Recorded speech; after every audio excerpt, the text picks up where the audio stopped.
ईमान गाजी, Ali Afsar, मैग्नेस media, इन सबके पास अपनी नीश की नॉलेज को छोड़ के एक और ऐसी चीज़ है जिसकी वजह से कोई इनका लेवल टच नहीं कर पा रहा, और वो है इनका एडिटिंग स्टाइल। एडिटिंग तो बहुत लोग करते हैं, लेकिन एक एडिटिंग स्टाइल क्रिएट कर पाना तभी पॉसिबल होता है जब आपके पास एडिटिंग की बेसिक से लेकर एडवांस तक की सारी नॉलेज हो।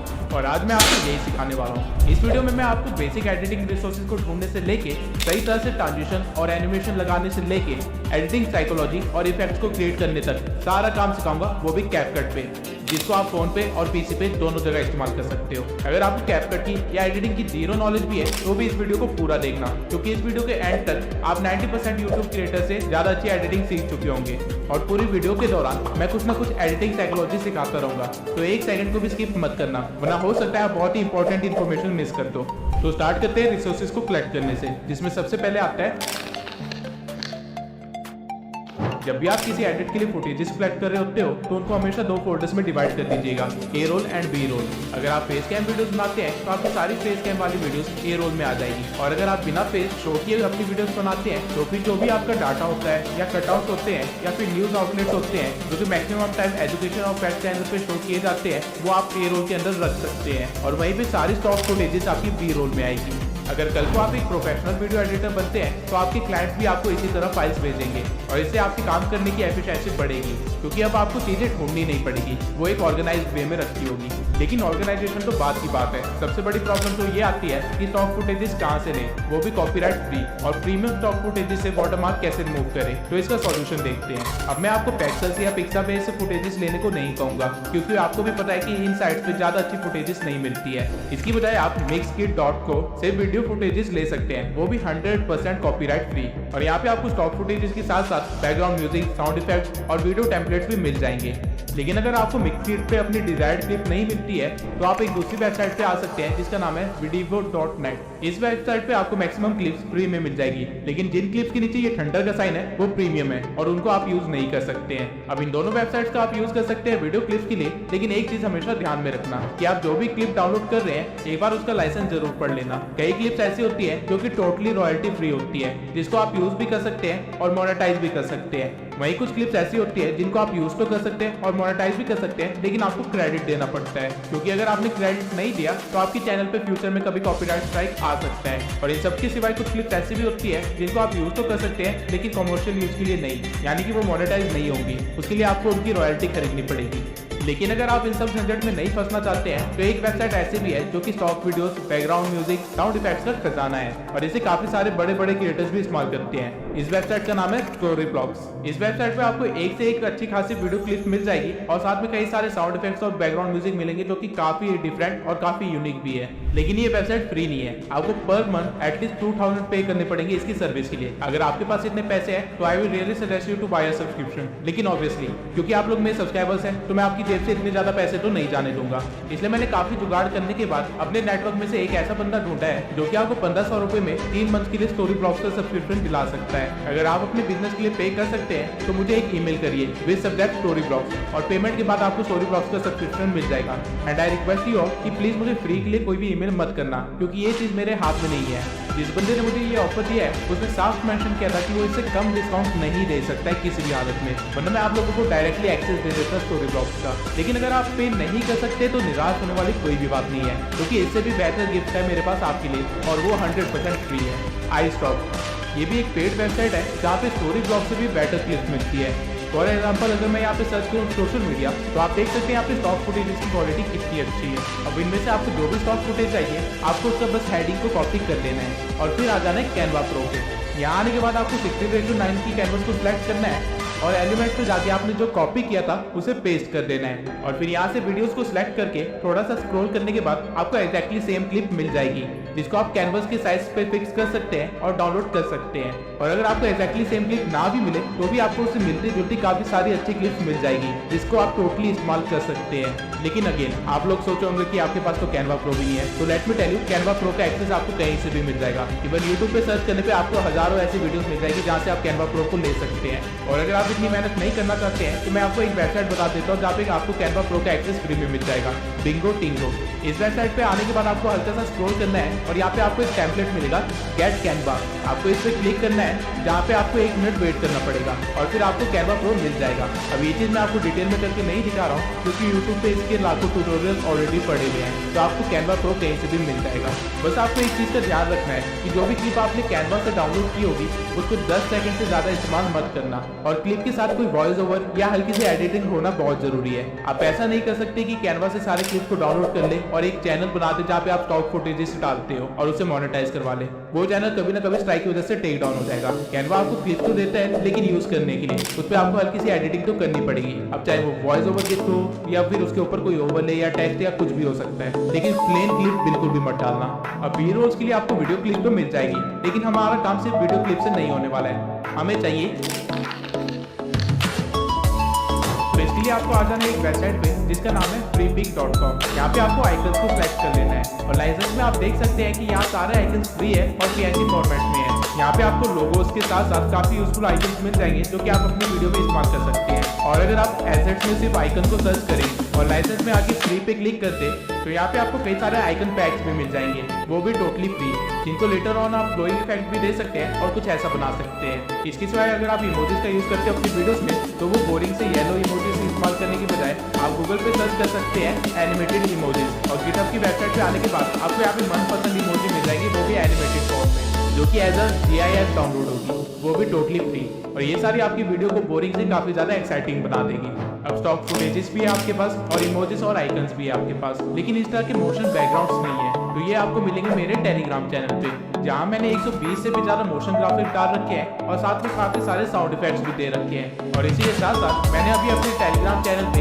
ये head PNGs, character body PNGs, overlays, graph background और काफी सारे रिसोर्सेज ऐड किए हैं। तो जल्दी से जाके चैनल को ज्वाइन कर लीजिए ताकि आप भी मेरी तरह इस तरह प्रोफेशनल वीडियो बना सके। टेलीग्राम चैनल का लिंक मैंने डिस्क्रिप्शन में दे रखा है और चैनल को ज्वाइन करने के बाद उसे लीव करने की गलती मत करना, क्योंकि मैं टाइम टू टाइम उसमें रिसोर्सेज ऐड करता रहता हूँ और हर बार मैं पिछले रिसोर्सेज के अपग्रेडेड वर्जन भी अपलोड करता हूँ जो कि मार्केट में बिल्कुल नए आए होते हैं। तो ये टेलीग्राम चैनल आपकी काफी मदद करेगा। अब यहाँ तक रिसोर्सेज कलेक्ट करने के सारे काम हो गए हैं और हमें स्टार्ट करनी है अब एडिटिंग। एडिटिंग हर सॉफ्टवेयर और ऐप में की जा सकती है, लेकिन कुछ ऐप्स बहुत सारे फीचर्स प्रोवाइड करते हैं जिसे हम कैपकट का इस्तेमाल करेंगे, जो कि लगभग आपको आफ्टर इफेक्ट जैसे एडिटिंग क्रिएट करने में मदद कर देगा।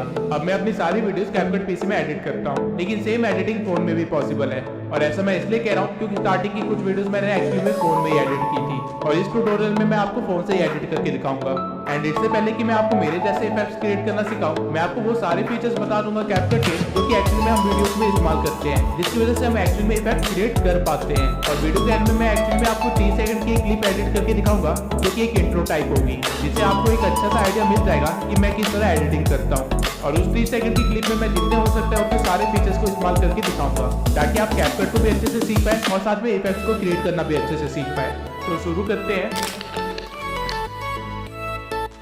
जब भी आप कैपकट ओपन करेंगे आपको एक मेन वीडियो इंपोर्ट करनी पड़ेगी जो कि आएगी आपकी मेन लेयर पे, जिसको आप यहाँ से प्ले कर सकते हैं। याद रखना आपको हमेशा कैपकट का आउटरो डिलीट करना है। उसके बाद अगर आप इस प्लस पे क्लिक करेंगे और किसी और वीडियो या इमेज को इंपोर्ट करेंगे तो वो इसके बिल्कुल बगल में आ जाएगी, जो कि एक सीक्वल टाइप बना देगी। लेकिन अगर आपको वीडियो के ऊपर कुछ ऐड करना है तो आपको यहाँ ओवरले पे जाना पड़ेगा और यहाँ ऐड ओवरले पे क्लिक करने के बाद आप कुछ भी इंपोर्ट कर सकते हैं। अब जो भी वीडियो आप इंपोर्ट करेंगे वो आपकी मेन लेयर के ऊपर आ जाएगी, जिसकी साइज को आप 2 फिंगर से एडजस्ट कर सकते हैं। अब अगर आप लेयर पे जाके देखेंगे तो ये हमारी लेयर 1 होगी और अगर आपको इसके ऊपर भी कुछ इमेज या वीडियो डालनी है तो आपको अगेन ओवरले पे जाना पड़ेगा और ऑब्जेक्ट को ऐड करना पड़ेगा और ये हमारी लेयर 2 होगी। अब मैं आपको बताता हूँ कि लेयर्स को कैसे सेट कर सकते हैं, लेकिन उससे पहले आई होप कि आपको समझ आ गया होगा कि लेयर्स वर्क कैसे करती है। सबसे पहले आपका एक मेन ट्रैक होता है जिसके ऊपर लेयर 1 आती है और उसके ऊपर फिर लेयर 2, 3, 4 एंड सो ऑन आती रहती है।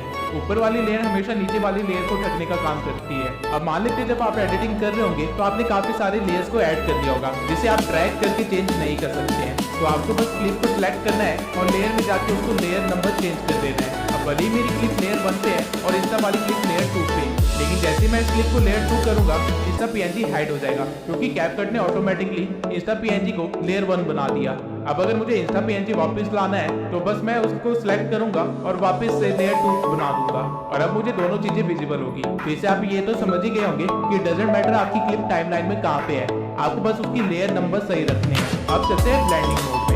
अगर मैं अपने पीएनजी को सिलेक्ट करके उसका ब्लेंड मोड ओवरले करूं तो उस पीएनजी की ओपेसिटी कम हो जाएगी, लेकिन वो जहाँ पे भी होगा उसके नीचे वाली क्लिप की सैचुरेशन बढ़ जाएगी। काइंड ऑफ आप कह सकते हैं कि वो पीएनजी अपनी लाइट पीछे की तरफ डालने लग जाएगी बजाय आगे शो करने की। वही डार्कन को सिलेक्ट करने पे मेरा पीएनजी डार्क हो जाएगा, यानी कि उसके ब्राइट एरियाज कम हो जाएंगे। और ठीक इसके अपोजिट में लाइटन करने पे मेरे पीएनजी के डार्क एरियाज भी लाइट अप हो जाएंगे। आर्ट को सिलेक्ट करने पे मेरे पीएनजी के कलर्स थोड़े ज्यादा कॉन्ट्रास्टिंग हो जाएंगे और सॉफ्ट को सिलेक्ट करने पे मेरे कलर्स थोड़े से फेड हो जाएंगे। बर्न सिलेक्ट करने पे आपको एक बर्न इफेक्ट मिल जाएगा और अगर आप डॉट्स को सिलेक्ट करते हैं तो उसका पर्पस होगा कि आपके पीएनजी को स्लो करना। डजंट मैटर वो किस तरह के बैकग्राउंड में है, वो कलर को चेंज करता रहेगा आपके बैकग्राउंड और पीएनजी के अकॉर्डिंग और ट्राई करेगा कि आपका पीएनजी जितना विजिबल हो सके उतना दिखाई दे। अब अगर आप कभी गलत ब्लेंड मोड यूज करेंगे तो आपके साथ कुछ ऐसा होगा। इसलिए ब्लेंड मोड और लेयर्स की नॉलेज होना बहुत ही जरूरी है। लेकिन ब्लेंड मोड को आप किस तरह इस्तेमाल कर सकते हैं? आपने एक बहुत ही कॉमन क्लिप देखी होगी जहाँ एक कंफ्यूजिंग बैकग्राउंड के साथ बहुत सारे क्वेश्चन मार्क्स आगे की तरफ आ रहे होते हैं। तो एक्चुअली में ये ब्लेंड मोड से ही क्रिएट किया जाता है। आपको बस अपने बैकग्राउंड को इंपोर्ट कर लेना है और फिर ओवरले में जाके क्वेश्चन मार्क वाले क्लिप को ऐड कर लेना है और ब्लेंड मोड में जाके उसकी ब्लेंडिंग मोड चेंज कर देनी है। आप अलग अलग ब्लेंड मोड लगा के देख सकते हैं कि ये किसके साथ परफेक्टली बैठ रहा है। जैसे कि आप ये ओवरले ऐड करने पे इफेक्ट तो अच्छा मिल रहा है, लेकिन मेरे बैकग्राउंड भी डार्क हो रहा है जो कि मुझे नहीं चाहिए। वही फिल्टर में ऐसा कुछ भी नहीं हो रहा है। लाइटन मोड में क्लिप कुछ ज्यादा ही लाइट हो गई है, जिसकी वजह से काफी क्वेश्चन मार्क्स गायब हो गए हैं। और ठीक इसी तरह आप अलग अलग ब्लेंड मोड का इस्तेमाल करके देख सकते हैं। अब सारे ब्लेंड मोड ट्राई करने के बाद मुझे फिल्टर बेस्ट लगा इस क्लिप के लिए। आप इस स्लाइडर से इसकी ओपेसिटी भी कम ज्यादा कर सकते हैं और हमारी वीडियो कुछ ऐसी बन जाएगी। क्योंकि इस क्लिप की स्पीड थोड़ी सी कम है तो मैं इसे फास्ट कर दूंगा। अब अगर मैं आपको सेम चीज किसी और क्लिप के साथ करके दिखाऊंगा तो आपको काफी ज्यादा डिफरेंस दिखेगा। फॉर एग्जांपल, इस क्लिप का बैकग्राउंड ब्लैक है और क्वेश्चन मार्क्स थोड़े व्हाइट में है, तो जब मैं इस पर डार्कन ब्लेंड मोड इस्तेमाल करूंगा मेरी मेन क्लिप अब क्वेश्चन मार्क्स के अंदर दिखाई दे रही है और इससे आप काफी अमेजिंग इफेक्ट क्रिएट कर सकते हैं अगर आपके पास सही क्लिप्स हुई तो। मैं आपको प्रेफर करूंगा कि हर क्लिप के साथ सारे ब्लेंड मोड एक बार ट्राई जरूर कीजिए, क्योंकि कई बार अनएक्सपेक्टेडली आप कुछ यूनिक भी क्रिएट कर लेते हैं। अब इस क्लिप पे मुझे लाइटन और डॉट्स पे काफी अच्छे विजुअल्स मिल रहे हैं, तो इनमें से मैं किसी एक को चूज कर लूंगा और हमारी क्लिप कुछ ऐसी बन जाएगी। वहीं मेरे पास एक और क्लिप है जिसमें एलिमेंट सिर्फ एक आउटलाइन की तरह है। तो अगर मैं इसके ब्लेंड मोड में जाके अगर बर्न रखता हूँ तो आप देख सकते हैं कि कितना यूनिक इफेक्ट क्रिएट हो रहा है। वही डॉट में ये काफी सही लुक दे रहा है। तो मैं इसे अप्लाई कर दूंगा और हमारी क्लिप कुछ इस तरह की बन जाएगी।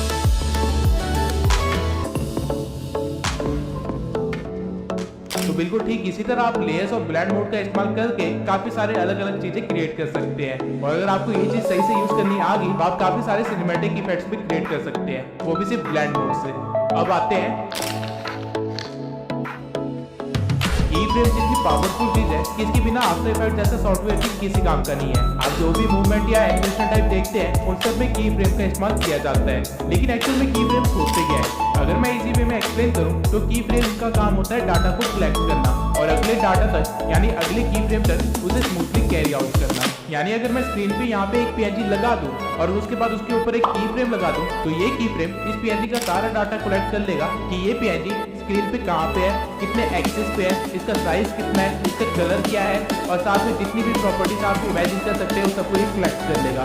और इस पीएनजी को थोड़ा सा आगे बढ़ा के मैं एक की फ्रेम और लगा दूं और इस पीएनजी के साथ थोड़ी छेड़छाड़ करूं तो ये वाला की फ्रेम नए डाटा को कलेक्ट करेगा, यानी कि इस पोजीशन पे इस पीएनजी की क्या क्या प्रॉपर्टीज है उसे कलेक्ट कर लेगा। और जब मैं वीडियो को प्ले करूंगा तो इस की फ्रेम से लेके उस की फ्रेम तक जो भी चेंजेस हुए हैं उसे ये स्मूथली रन आउट करेगा और इस तरह आप एक एनिमेशन और मूवमेंट को क्रिएट करते हैं। अब इसको कैपकट में कैसे यूज करते हैं उसको दिखाने के लिए मैं एक बैकग्राउंड को इंपोर्ट कर लेता हूँ और उसके बाद ओवरले में जाके मैं अपने लोगो को इंपोर्ट कर लूंगा, जिसकी लेंथ मैं थोड़ी सी इंक्रीज कर दूंगा। अब मेरा लोगो बीच में है और वीडियो की प्ले करने के 10 सेकंड बाद भी वो वहीं पे है, लेकिन मैं चाहता हूँ कि इसके अंदर थोड़ी मूवमेंट हो और ये छोटा सा होके कॉर्नर में लग जाए, तो इसलिए मैं यूज करूंगा की फ्रेम, जो कि आपको यहाँ पे मिलेगा। तो सबसे पहले मैं पीएनजी की स्टार्टिंग में ही एक की फ्रेम लगा दूंगा ताकि उसकी पोजीशन सेव हो जाए और उसके बाद नियरली 5 सेकंड पे एक और की फ्रेम लगाऊंगा और पीएनजी को छोटा करके उसे एक कोने पे लगा दूंगा। अब जब मैं वीडियो को रन करूंगा तो आपको कुछ ऐसा देखने को मिलेगा।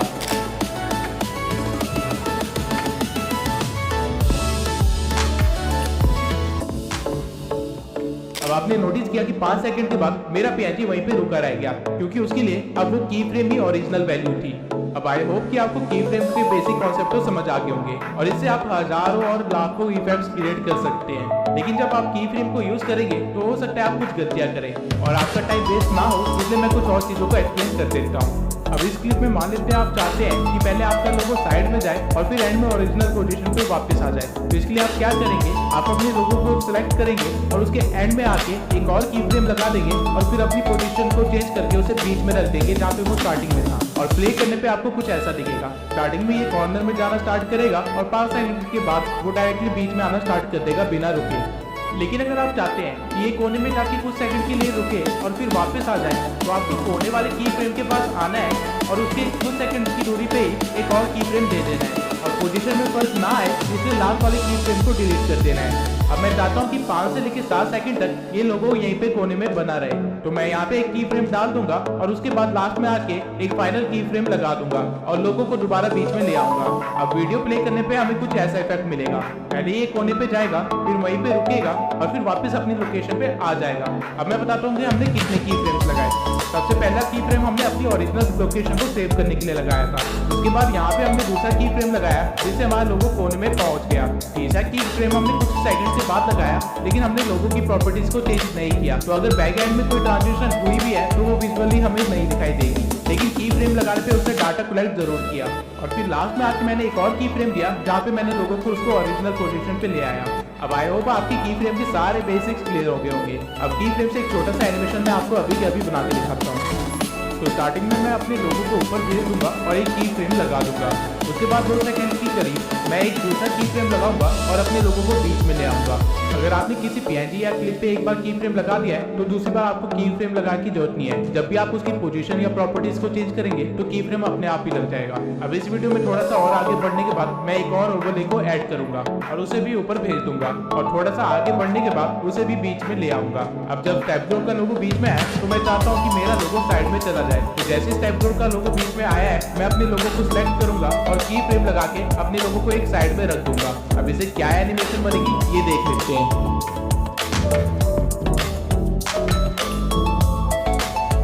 मैं स्टेपग्राफ के लोगों को स्ट्रेच कर लूंगा। अब वीडियो प्ले करने के बाद मैं फील कर रहा हूँ कि ट्रांजिशन थोड़ी लेट है, तो मैं की फ्रेम को डिलीट करके उसे पिछले की फ्रेम के थोड़े से पास रख दूंगा और फिर से सही पोजीशन पे सेट कर दूंगा। एक बात आपको हमेशा याद रखनी है कि की फ्रेम जितने पास होंगे ट्रांजिशन उतनी जल्दी होगी और की फ्रेम जितने दूर होंगे ट्रांजिशन उतनी धीरे होगी। अब ये कुछ इस तरह का बन जाएगा।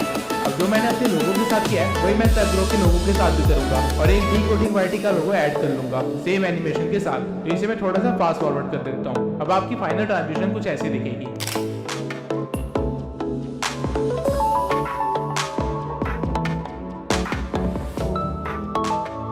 अब अगर मैं चाहता हूँ कि कुछ सेकंड्स के बाद हम तीनों का लोगो एक साइड में आके लग जाए, तो मैं पहले अपने लोगो को सिलेक्ट कर लूंगा और फिर जहाँ पे ये खत्म हुआ है वहाँ पे जाके एक की फ्रेम लगा के अपने लोगो की टाइमिंग थोड़ी सी बढ़ा दूंगा। अब मुझे फास्ट ट्रांजिशन करनी है तो दूसरा की फ्रेम में थोड़ा सा पास ही लगाऊंगा और पोजीशन चेंज कर दूंगा। बिल्कुल सेम वे में ही मैं स्टेपग्राफ और डिकोडिंग वाइटी के लोगों को भी स्ट्रेच कर दूंगा और चेक करूंगा कि मैंने अपने लोगों में की फ्रेम कहाँ लगाया है और वहीं पे उन दोनों के लोगों में भी की फ्रेम लगा दूंगा और उनको सही सही जगह पे रख दूंगा। इसके बाद जब मैं वीडियो रन करूंगा तो कुछ ऐसी ट्रांजिशन बन जाएगी जहाँ पहले मेरा लोगो आता है, फिर स्टेपग्राफ का लोगो आता है, फिर डिकोडिंग वाइटी का लोगो आता है और फिर हम तीनों का लोगो एक लाइन में लग जाता है। अब ठीक इसी तरह आप की फ्रेम का सही तरीके से इस्तेमाल करके इवन 3D इफेक्ट भी बना सकते हैं, जैसा कि आपने मेरे वीडियोस में देखा होगा। और ये एग्जैक्टली करते कैसे हैं ये वीडियो के लास्ट में मैं आपको करके दिखाने वाला हूँ। लेकिन उससे पहले अगर आपको अपनी की फ्रेम्स के बीच की ट्रांजिशन को थोड़ा और स्मूथ करना है तो आपको अपनी की फ्रेम को सिलेक्ट करना है और यहाँ पे ग्राफ वाले ऑप्शन पे आ जाना है और यहाँ पे आपको काफी सारे ग्राफ्स मिल जाएंगे जो कि एक्चुअल में मूवमेंट्स की स्पीड को शो कर रहे हैं। तो आपको इन एनिमेशन के लिए इजी इन 3 को चूज कर लेना है और आउट एनिमेशन के लिए इजी आउट 3 को और फाइनल एनिमेशन कुछ ऐसा हो जाएगा।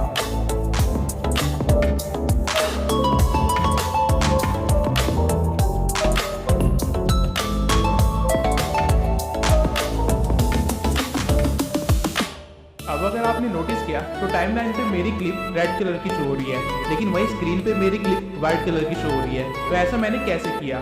ये मैंने किया है एडजस्टमेंट से। एडजस्टमेंट समझाने के लिए मैं पहले एक क्लिप को ऐड कर लूंगा और उसके बाद आ जाऊंगा एडजस्टमेंट में। यहाँ पे सबसे पहले आपको मिलता है ब्राइटनेस, जो कि आपकी क्लिप की ब्राइटनेस को बढ़ा देता है और फिर है यहाँ पे कॉन्ट्रास्ट, जो कि कलर्स के कॉन्ट्रास्ट को इंक्रीज कर देता है ताकि सारे कलर्स विजिबल हो। उसके बाद है सैचुरेशन, जो कि कलर्स की वैल्यू को इंक्रीज कर देता है, जिससे सारे कलर्स थोड़े ज्यादा ब्राइट और विजिबल होने लगते हैं। इसको कम करने पे आपकी क्लिप ब्लैक एंड व्हाइट भी हो सकती है। फिर आता है एक्सपोजर, ये भी ब्राइटनेस बढ़ाने का काम करता है, लेकिन एक बैलेंस्ड वे में, जैसे कि सनलाइट ही पड़ रही हो। फिर आता है शार्पन, जहाँ से आप अपनी डिटेल्स को हाईलाइट करवा सकते हैं, जैसे कि बाल्स हो गए या फिर पत्ते हो गए। उसके बाद आता है HSL, जो कि रियल गेम चेंजर है। यहाँ से आप स्पेसिफिकली किसी भी कलर को चेंज कर सकते हैं या उसे हाईलाइट करवा सकते हैं। फॉर एग्जाम्पल, इस क्लिप में येलो बहुत ज़्यादा है, तो अगर मैं उसे सिलेक्ट करके उसका यूज चेंज कर देता हूँ और ग्रीन की साइड ड्रैग करता हूँ, तो हमारे क्लिप के अंदर जितने भी येलो पार्ट्स थे वो ग्रीन में कन्वर्ट हो जाएंगे, और इसकी सैचुरेशन बढ़ाने पे ग्रीन कलर और भी ज़्यादा शो होने लग जाएगा, और लुमिनेंस बढ़ाने से ग्रीन कलर पे थोड़ी सी लाइट आएगी, यानी वो थोड़ा सा ब्राइट होने लग जाएगा। ठीक इसी तरह आप हर कलर के साथ यहाँ पे खेल सकते हैं। डार्क ब्लू को चेंज करने पे लड़की के कपड़े चेंज हो रहे हैं, और जो कलर्स क्लिप में विजिबल नहीं हो रहे हैं उनके इफेक्ट्स भी आपको विजिबल नहीं होंगे,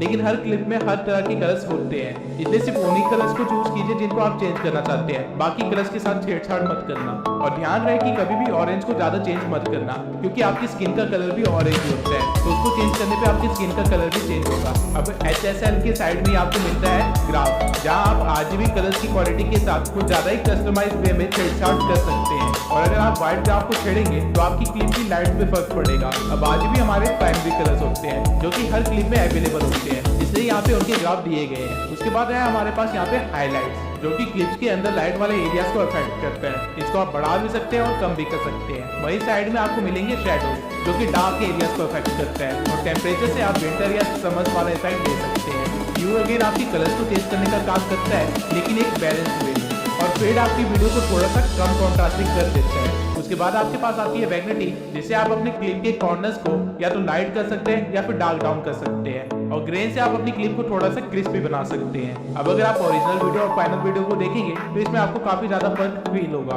और इसी के साथ मैं आपको एक और छोटा सा फीचर दिखाना चाहता हूँ, जो कि है फ्रीज। फ्रीज करता क्या है कि आप अपनी क्लिप में जहाँ पे भी रुके हुए हैं वो वहाँ की एक इमेज ले लेते हैं, काइंड ऑफ आप स्क्रीनशॉट भी कह सकते हैं, और उसे क्लिप्स के बीच में ऑटोमेटिकली कट लगा के एडजस्ट कर देता है, जैसा कि आप देख सकते हैं। ये फीचर आपके बहुत काम आएगा अगर आप गेम एडिट्स या फिर मूवी एक्सप्लेनेशन वीडियो बनाते हैं तो। सबसे पहले मैं आपको एक्सप्लेन कर देता हूँ कि मास्किंग होती क्या है। मान लेते हैं आपके पास एक पिक्चर है और एक कटआउट है कुछ इस तरह का। अब अगर आप इस कटआउट को इस पिक्चर पे रखेंगे तो आपको क्या दिखाएगा, सिर्फ उतना ही पार्ट जितना कटा हुआ है। अब जो ये हमारा कटआउट था इसे मास्क बोलते हैं, और जो हमने अभी किया उसे मास्किंग कहते हैं। अब इसको कैपकट में कैसे करते हैं वो देख लेते हैं।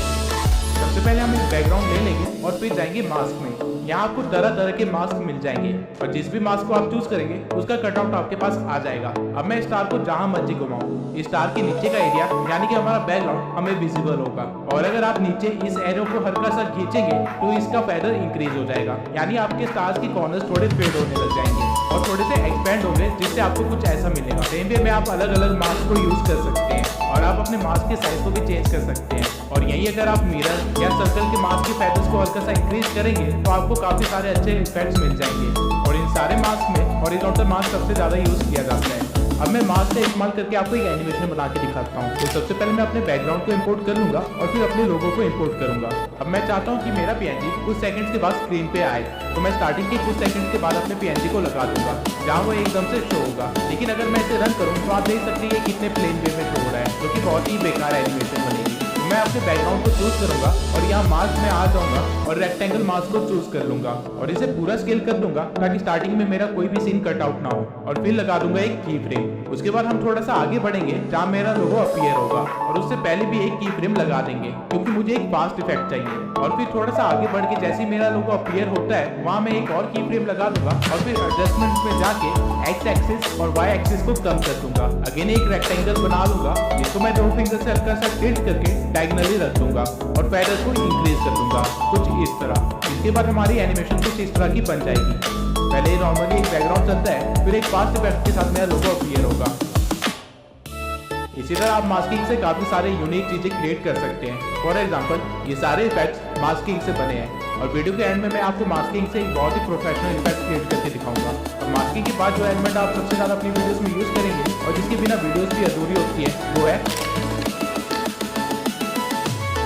कैपकट में आपको टेक्स्ट का बॉक्स यहाँ पे मिलेगा। यहाँ पे आप क्लिक करने के बाद कुछ भी लिख सकते हैं। फॉर एग्जांपल मैं यहाँ पे अपने चैनल का नाम लिख देता हूँ, जिसके बाद आपको यहाँ पे काफी सारे स्टाइल्स दिख जाएंगे जो कि आप अपने टेक्स्ट को दे सकते हैं। अब एक स्टाइल जो आपने सबसे ज्यादा रील्स में देखा होगा वो है ये, लेकिन इसको अच्छा दिखाने के लिए हमें चाहिए होगा एक बोल्ड फॉन्ट, जो कि हम यहाँ से चूज कर सकते हैं और फिर अपने अकॉर्डिंग टेक्स्ट के साइज वगैरह को एडजस्ट कर सकते हैं। अगर आप टेक्स्ट के इफेक्ट्स पे आएंगे तो आपको यहाँ पे और भी कई सारे इफेक्ट्स दिख जाएंगे जो कि आप अपने टेक्स्ट पे अप्लाई कर सकते हैं। और वही स्टाइल सेक्शन में आपको ग्लो का एक सेक्शन मिलेगा, जिसको अप्लाई करके आप अपने टेक्स्ट को थोड़ा सा ग्लो करवा सकते हैं। इवन आप ग्लो का कलर भी यूज कर सकते हैं और उसकी इंटेंसिटी को भी एडजस्ट कर सकते हैं। अब कुछ और इफेक्ट्स दिखाने के लिए मैं एक और टेक्स्ट को ऐड कर लेता हूँ। अब अगर मैं इसका ग्लो हटा के स्ट्रोक लगा दूं तो ये कुछ ऐसा दिखेगा। स्ट्रोक बेसिकली आउटलाइनिंग होती है, जिसको आप यहाँ से मोटा पतला भी कर सकते हैं। और वही कैनवस में आप टेक्स्ट को बैकग्राउंड भी दे सकते हैं। शैडो में आपके टेक्स्ट को आपके मन चाहे कलर का एक शैडो मिल जाएगा, जिसकी आप ओपेसिटी, ब्लर, डिस्टेंस और एंगल को भी छेड़छाड़ कर सकते हैं। और उसी की साइड में आपको मिलेगी स्पेसिंग,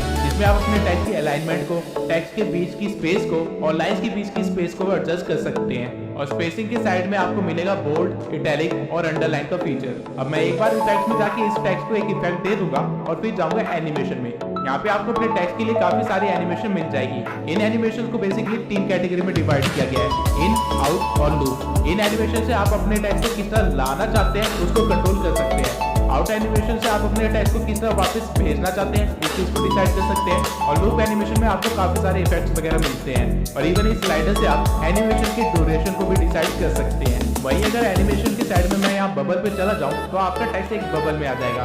ये रोस्टिंग चैनल्स और एनिमे चैनल्स के लिए काफी यूजफुल होगा। अब कौन सा टेक्स्ट कहाँ पे यूज करना है, कैसे यूज करना है, किस एनिमेशन के साथ यूज करना है, ये टोटली आपके ऊपर है। कैपकट आपको काफी सारे प्रीसेट ऑलरेडी बना के दे रहा है इस चीज के लिए। अब मैं कैपकट का एक ऐसा फीचर बताने वाला हूँ जो कि अगर ना होता तो उस चीज को करने में आपको घंटों लग जाते और तब भी आप उसे परफेक्टली नहीं कर पाते। अब ये इफेक्ट शो करने के लिए मैं पहले एक प्लेन बैकग्राउंड को इंपोर्ट कर लूंगा और उसके बाद साइज इंक्रीज कर दूंगा। इसके बाद ओवरले से मैं अपनी क्लिप को ऐड करूंगा और इसे प्ले करके दिखाऊंगा। आप इस वीडियो में देख सकते हैं कि बच्चों की मूवमेंट है। तो मैं जाऊंगा कटआउट के ऑप्शन पे और रिमूव बैकग्राउंड पे क्लिक कर दूंगा, जिसके बाद ये वीडियो के बैकग्राउंड को रिमूव करना स्टार्ट कर देगा। और ये सिर्फ कुछ सेकंड्स ही लेगा इस काम को करने के लिए, जिसके बाद आपके पास कुछ ऐसा बचेगा। लेकिन आप नोटिस कर सकते हैं कि कैपकट ने इस बच्चे की कैप को अच्छे से कवर नहीं किया है। तो आप क्या कर सकते हैं कि आप कस्टमाइज कटआउट पे आ सकते हैं और यहाँ से अपने ब्रश को चूज करने के बाद उसके साइज को हल्का सा छोटा करके उस कैप एरिया को कवर कर सकते हैं। जितना भी एरिया रेड में है वो सारा एरिया कवर्ड है। अब अगर आप एक डिटेल वर्कर हैं तो ये चीज थोड़ी बारीकी से करना। जब आपकी ब्रश का काम हो जाएगा तो इसके बाद वो अगेन कुछ सेकंड्स लेगा और एकदम मस्त आउटकम आपको देगा। और प्ले करने के बाद आपको कुछ ऐसा दिखेगा। अगर आप देख सकते हैं कि बच्चे की कैप काफी अच्छे से कवर की गई है। अब इसी इफेक्ट को तो आप बी रोल की क्लिप्स के साथ इस्तेमाल कर सकते हैं। लेकिन अगर आपके पास खुद की कोई रिकॉर्डिंग है जो कि आपने ग्रीन स्क्रीन या ब्लू स्क्रीन के सामने की है तो उसको कैसे रिमूव करें, उसके लिए हम जाएंगे क्रोमा की पे। और इवन क्रोमा की से आप एक ट्रांजिशन भी बना सकते हैं। कैसे, आइए देखते हैं। सबसे पहले आपको एक क्लिप को लेयर 1 पे रख देना है और उसके बाद अपनी ग्रीन स्क्रीन वाली क्लिप को लेयर 2 पे रखना है और उसको स्क्रीन के साइज के अकॉर्डिंग फिट कर देना है। फिर आपको आना है कटआउट पे और यहाँ से क्रोमा की को चूज करना है और फिर ग्रीन कलर को पिकअप करके आपको इंटेंसिटी को इंक्रीज करना है, जिससे ग्रीन कलर रिमूव होना स्टार्ट हो जाएगा। और शैडो से आप अपने ग्रीन स्क्रीन के पास वाले एलिमेंट्स को बचा सकते हैं। अब आप देख सकते हैं कि जो क्लिप हमने लेयर 1 पे रखी थी वो हमें शो हो रही है टीवी के पीछे। अब आप चाहे तो लेयर 1 की क्लिप की साइज के साथ खेल सकते हैं और उसे परफेक्टली फिट बैठवा सकते हैं। और रन करने पे ये काफी अच्छा इफेक्ट बन गया है। अब इससे आप ट्रांजिशन कैसे बना सकते हैं वो देखते हैं। पहले आपको अपनी ग्रीन स्क्रीन को चूज कर लेना है और फिर की फ्रेम देना है। उसके बाद थोड़ा सा आगे बढ़ के आपको एक और की फ्रेम देना है और ग्रीन स्क्रीन की साइज को इतना बड़ा कर लेना है कि वो आपके पूरे कैनवस को कवर कर ले। और फिर आपको सेम काम लेयर 1 वाली क्लिप के साथ करना है। सही सही जगह पे की फ्रेम देके आपको इसकी साइज को भी बढ़ा देना है, जिसके बाद अगर आप वीडियो को प्ले करेंगे तो आपको कुछ ऐसा जूम इन वाला ट्रांजिशन मिलेगा।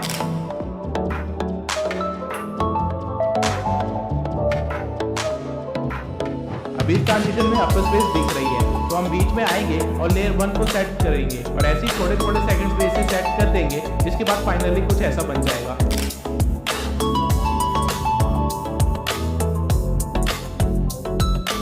कैपकट की जितने भी बेसिक फीचर्स थे जो कि इफेक्ट्स क्रिएट करने में काम आते हैं, उनके बेसिक्स और इन्फॉर्मेशन मैंने आपको दे दी है। अब हम कुछ ऐसे इफेक्ट्स क्रिएट करेंगे जो कि आपने मेरी वीडियोस में बहुत ज्यादा देखा होगा और साथ ही में मैं आपको अपनी वीडियो का कुछ हिस्सा बना के दिखाऊंगा एज अ सैंपल।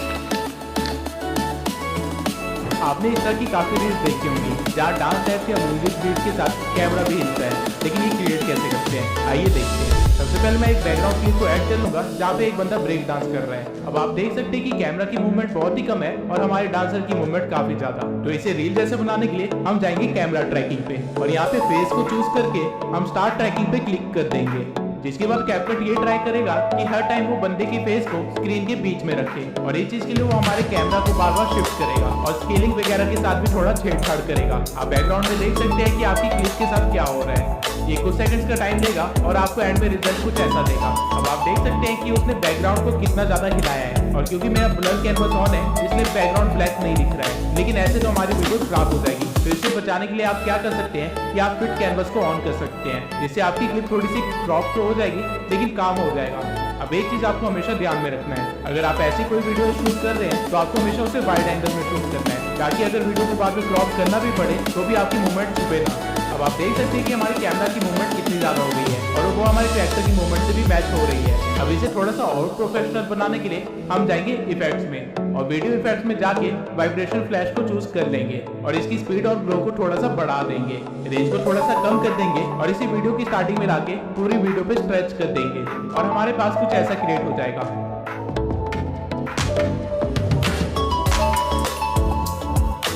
अब ऑल्दो ये काफी अच्छा इफेक्ट बन गया है, लेकिन इसे थोड़ा सा और स्पाइस अप करने के लिए हम एक और इफेक्ट को ऐड कर सकते हैं जिसका नाम है एस्पर। अब मैं इसको भी पूरी वीडियो में स्ट्रेच कर लूंगा और हम कुछ ऐसा बना लेंगे। अब हर मूवमेंट पे एस्पर इफेक्ट अच्छा नहीं लग रहा है तो मैं इसे स्टार्टिंग में रखूंगा और थोड़ा सा आगे बढ़ने के बाद अगेन इसे लगा दूंगा, जिससे हम एक बहुत ही सिनेमैटिक इफेक्ट क्रिएट कर लेंगे और ठीक इसी तरह आप अपनी रील्स बना सकते हैं। अब कैपकट इफेक्ट्स, एनिमेशन और ट्रांजिशन से भरा हुआ है और इसी वजह से ये ऐप इतना फेमस भी है। और अगर आप इन चीज़ों को सही तरीके से इस्तेमाल करते हैं तो आप आफ्टर इफेक्ट जैसी एडिटिंग सिर्फ कैपकट से कर सकते हैं, लेकिन एक ही वीडियो में ये सारी चीज़ें बताना इम्पॉसिबल है। इसलिए मैं चाहता हूँ कि आप लोग अभी जाके मुझे इंस्टा पे फॉलो कर ले, क्योंकि मैं बहुत ही जल्दी इंस्टा पे एडिटिंग ट्यूटोरियल्स देने वाला हूँ जहाँ मैं आपको सारे फेमस इफेक्ट्स क्रिएट करना सिखाऊंगा और साथ ही काफी सारे हिडन इफेक्ट्स के बारे में भी बताऊंगा, जिससे आप अपनी वीडियोस को काफी ज्यादा सिनेमैटिक बना सकते हैं। इस वीडियो के अपलोड होने के 5 से 6 दिन बाद मैं इंस्टा पे एक्टिव हो जाऊंगा। अब रील्स तो आप लोग बना लेंगे, लेकिन मेरे जैसे इस इफेक्ट को कैसे क्रिएट करेंगे, चलिए एक बार इसे भी देख लेते हैं। इसके लिए सबसे पहले आपको एक क्लिप को अपनी मेन लेयर पे लाना होगा और फिर ऐड ओवरले से उसी क्लिप को इंपोर्ट करना होगा और उसका साइज फिक्स कर देना होगा और चेक कर लेना कि कहीं पे कोई गलती ना हो। इसके बाद आपको अपने लेयर 1 को चूज करना है और कटआउट में जाके रिमूव बैकग्राउंड कर देना है। कैपकट अपना टाइम लेगा और आपके बैकग्राउंड को रिमूव करके दे देगा। इसके बाद आपको अगेन ओवरले पे जाना है और अपने पीएनजी या क्लिप को ऐड कर लेना है और उसे सही जगह पे प्लेस करके एनिमेशन दे देना है। फॉर एग्जाम्पल मैं यहाँ पे एक लूप एनिमेशन दूंगा राइट और इसे स्ट्रेच कर लूंगा। उसके बाद अगेन एनिमेशन में जाके एनिमेशन की टाइमिंग इंक्रीज कर दूंगा, जिससे कुछ ऐसा एनिमेशन बनेगा। अब इसको अपने कैरेक्टर के पीछे लगाने के लिए इस पीएनजी को सिलेक्ट करना है और लेयर पे आके आपको लेयर 1 को चूज करना है, जिससे ये आपका पीएनजी आपके कटआउट वाले लेयर के पीछे चला जाएगा और आपका इफेक्ट कुछ ऐसा बन जाएगा।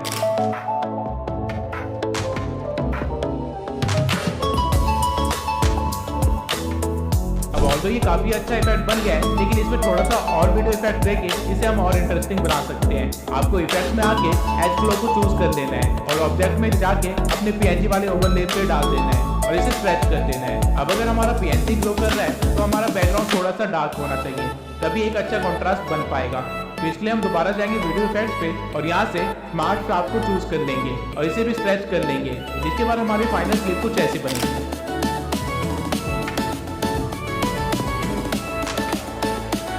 ये इफेक्ट तो आप लोग सीख गए और इसे आप अपनी वीडियो में कई बार यूज भी करेंगे, लेकिन ये वाला इफेक्ट मैंने कैसे बनाया इसके बारे में आप अभी भी डाउट में होंगे, तो आइए इसे भी डिकोड कर लेते हैं। सबसे पहले आपको एक बैकग्राउंड को ऐड कर लेना है, जो कि एक मोशन बैकग्राउंड भी हो सकता है।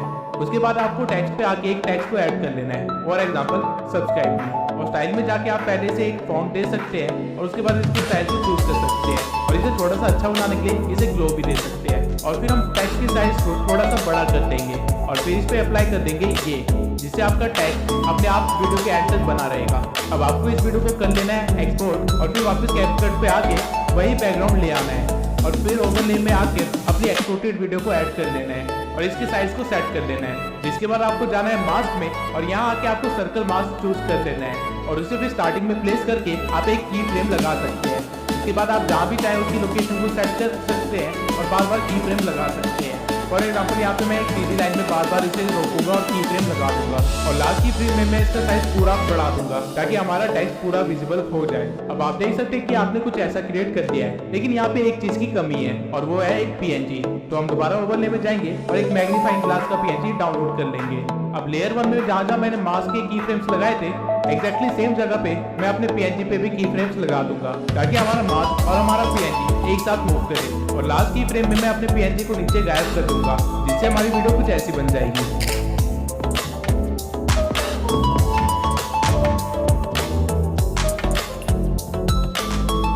अब इन सारी की फ्रेम्स के ट्रांजिशन को स्मूथ करने के लिए मैं इनके ग्राफ में जाऊंगा और इजी आउट भी अप्लाई कर दूंगा। या आप अपने दोनों लेयर्स के साथ कर सकते हैं और एंड में ये एक काफी स्मूथ ट्रांजिशन बन जाएगा।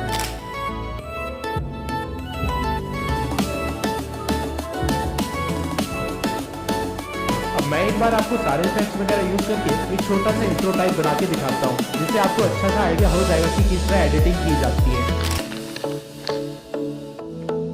तो सबसे पहले आपको एक बैकग्राउंड को ऐड कर लेना है और उसके रेशियो को 16:9 कर देना है ताकि YouTube पे सही फॉर्मेट में अपलोड कर सके। उसके बाद आपको बैकग्राउंड को थोड़ा सा स्ट्रेच करना है और उसको स्क्रीन पे सही जगह सेट कर देना है। इसके बाद में एडजस्ट में जाके हल्का सा कॉन्ट्रास्ट इंक्रीज कर देना है, ब्राइटनेस कम कर देनी है और एक्सपोजर को पूरा कम कर देना है और शार्पनेस को थोड़ा सा बढ़ा सकते हैं और ग्राफ में हल्की सी डार्कनेस को बढ़ा सकते हैं।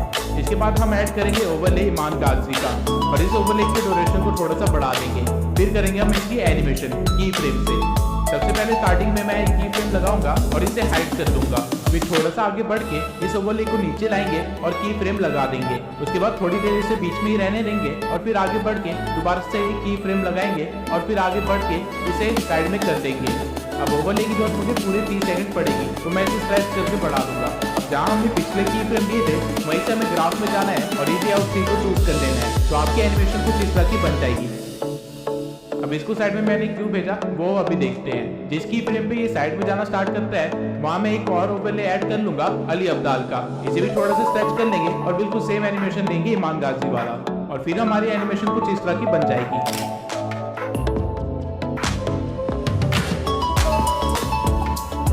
अब जहाँ से अली अब्दाल साइड में जाना स्टार्ट करता है वहाँ हम एक और ओवरले ऐड करेंगे और मैग्नेट्स मीडिया के लोगों को ऐड कर लेंगे और इसके साथ भी हम सेम सीन करेंगे। अब हमारी फाइनल एनिमेशन कुछ इस तरह की होगी जहाँ एक के बाद एक 3 लोग आते हैं और बीच में थोड़ी देर के लिए रुकते हैं। अभी थोड़ी देर बीच में रुके क्यों थे क्योंकि यहाँ पे हमें टेक्स्ट ऐड करना है तो हम जाएंगे टेक्स्ट पे और ईमान गाजी लिख देंगे और एक बोल्ड फॉन्ट चूज कर लेंगे और फिर इसे स्टाइल में जाके हल्का सा ग्लो दे देंगे और इसकी इंटेंसिटी को थोड़ा सा कम कर दूंगा।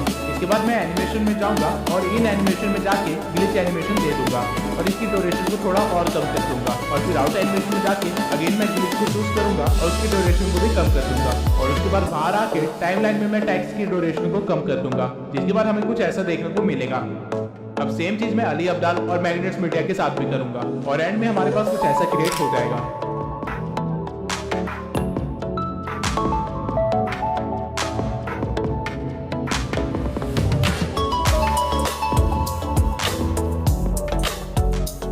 अब टेक्स्ट के बाद जब हमारा लोगो पीछे को जा रहा है यहाँ पे मैं एक इफेक्ट दूंगा ब्लर का और एडजस्टमेंट से ब्लर को थोड़ा इंक्रीज कर दूंगा। फिर इफेक्ट को सिलेक्ट करके जाऊंगा ऑब्जेक्ट में और यहाँ ओवरले पे अप्लाई कर दूंगा जिससे ऐसा लगेगा कि हमारा ओवरले पीछे जा रहे हैं। सेम काम मैं अली अब्दाल के ओवरले के साथ भी करूंगा और इन इफेक्ट्स को अलग अलग ट्रैक पे रख के पूरा स्ट्रेच कर दूंगा ताकि ये वीडियो के एंड तक ऐसे ब्लर ही रहे जिसके बाद ट्रांजिशन कुछ ऐसी बनेगी।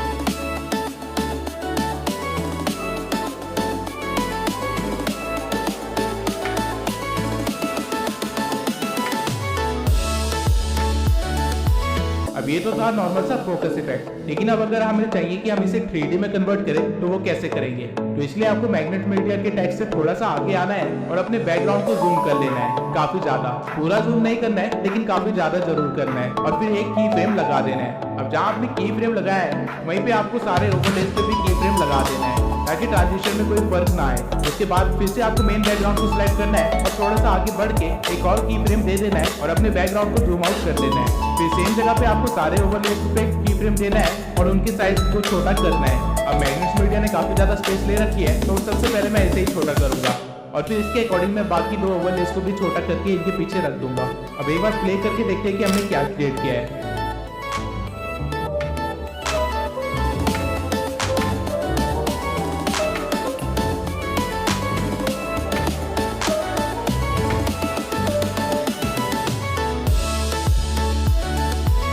जहाँ से आपका जूम आउट स्टार्ट होता है वहाँ पे आपको एक और ओवरले को ऐड करना है और उसे इस तरह प्लेस कर देना है, जिसके बाद आपको इस पे की फ्रेम लगाना है और इसे जितना हो सके उतना जूम कर लेना है। फिर थोड़ा सा आगे बढ़ के इससे पहले कि हमारा 3D इफेक्ट रुके हमें एक और की फ्रेम लगाना है और अपने PNG को नॉर्मल साइज में ले आना है, जिससे आपका कुछ ऐसा बन जाएगा। अब इस क्राउड PNG को भी मैं एंटर स्ट्रेच कर लूंगा। अब ये बन तो काफी सही गया है, लेकिन क्राउड की PNG ने मेरे लोगोस को हाइड कर दिया है, तो मैं वापस जाऊंगा अपने ओवरलेस में और लोगों की साइज को और छोटा करके उनको थोड़ा सा ऊपर कर दूंगा, जिससे वो अच्छे से शो हो। अब एक बार दोबारा से प्ले करके देखते हैं।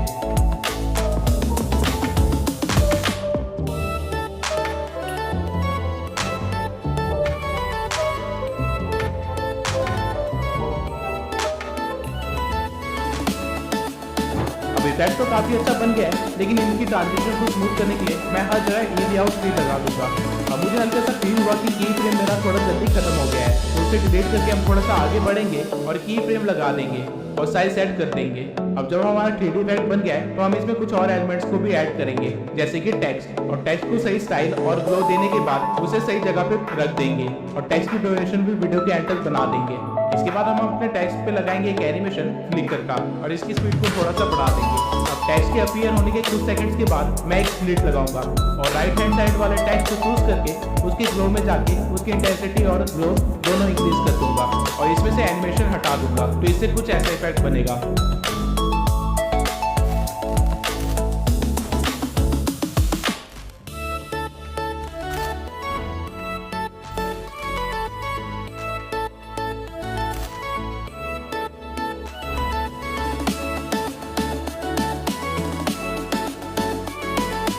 इसको थोड़ा और अच्छा करने के लिए आप अपने क्राउड वाले PNG को चूज कर सकते हैं और एडजस्ट में जाके उसकी सैचुरेशन -50 कर सकते हैं और फिर जब टेक्स्ट का फ्लिकर बंद हो तो वहाँ पे एक स्प्लिट लगा सकते हैं और सैचुरेशन को दोबारा से बढ़ा सकते हैं, जिससे कुछ ऐसा बन जाएगा।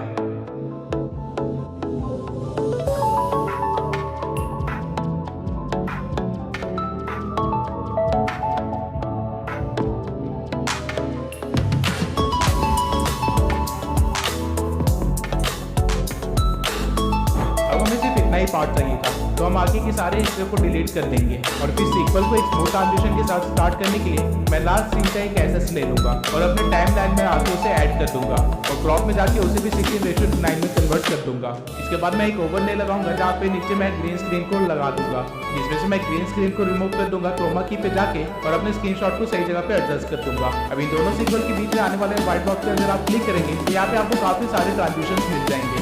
आप इनमें से कोई भी ट्रांजिशन यूज कर सकते हैं, लेकिन इस टाइम पे इस सिचुएशन के अकॉर्डिंग पुल आउट वाला ट्रांजिशन सबसे बेस्ट इफेक्ट दे रहा है, तो वैसे चूज कर लूंगा और इसकी ड्यूरेशन को थोड़ा सा कम कर लूंगा और ऐसे आप अपनी वीडियो को कंटिन्यू कर सकते हैं। अब मैं एक बार दोबारा से वीडियो की स्टार्टिंग में आऊंगा और इफेक्ट्स में जाके स्पार्क में फायर प्लेस वाला इफेक्ट दे दूंगा और थोड़ी एडजस्टमेंट के बाद इसे पूरी वीडियो में स्ट्रेच कर दूंगा और ऑब्जेक्ट्स में जाके ऑल वीडियो को सिलेक्ट कर लूंगा और एंड में हम कुछ ऐसा क्रिएट कर लेंगे।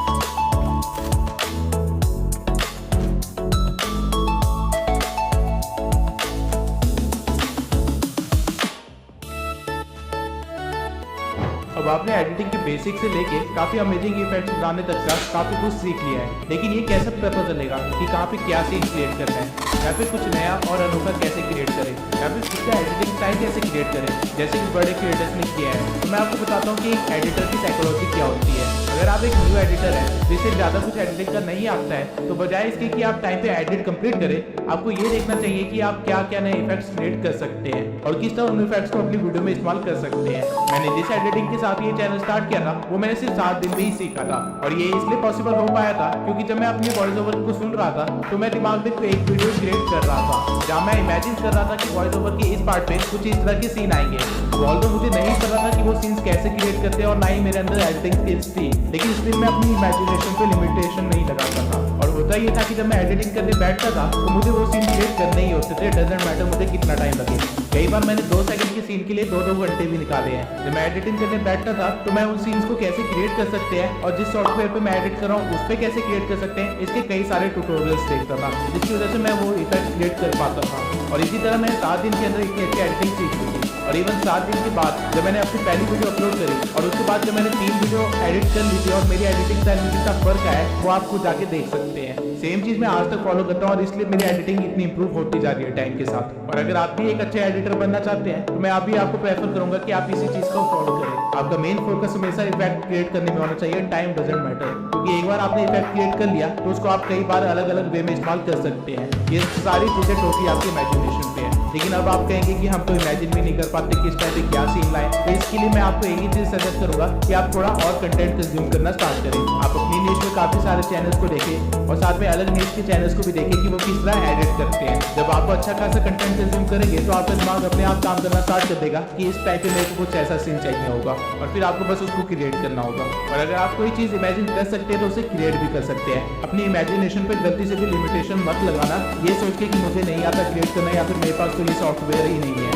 आपको बस इतना देखना है कि आप वो चीज सोच सकते हैं या नहीं, क्रिएशन हो जाएगी। अब उसका एडिटिंग स्टाइल कैसे क्रिएट करें, तो सबसे पहले तो ये पता होना चाहिए कि एक एडिटिंग स्टाइल होता क्या है। एडिटिंग स्टाइल बेसिकली इफेक्ट्स के एक थीम को फॉलो करना होता है। फॉर एग्जांपल अली अब्दाल अपने एडिटिंग स्टाइल में पेपर फोल्ड का इस्तेमाल करता है। उसके सारे टेक्स्ट या पीएनजी पेपर फोल्डिंग या अनफोल्डिंग इफेक्ट के साथ आते हैं। वहीं ईमान गाजी ने रिसेंटली अपना एडिटिंग स्टाइल चेंज किया है और उसने 2D मोशन ग्राफिक्स का इस्तेमाल करना स्टार्ट कर दिया है, जहाँ वो ए रोल एंड बी रोल का इस्तेमाल करता है और बी रोल में वो 2D मोशन ग्राफिक्स दिखाता है। और वहीं मैग्नेस मीडिया के एडिटिंग स्टाइल है 3D कैमरा ट्रैकिंग, जहाँ वो स्मूथ ट्रांजिशन करता है अपने कैमरा ट्रैकिंग से और उसकी पूरी वीडियो इसी तरह चलती रहती है। सेम वे में आप भी अपना एक एडिटिंग स्टाइल क्रिएट कर सकते हैं। अपना खुद का एडिटिंग स्टाइल क्रिएट करने के लिए आपको बस ये देखना है कि आप किन चीजों का सबसे ज्यादा इस्तेमाल करते हैं अपनी वीडियोस में। हर वीडियो में एटलीस्ट ये चीजें तो इस्तेमाल होती है, A roll, B roll, text, transition, background and PNG. तो अगर आप इन चीजों के लिए कोई इफेक्ट क्रिएट कर सकते हैं या फिर खुद एक्सपेरिमेंट करके या फिर 3-4 लोगों क्रिएटर्स को देख के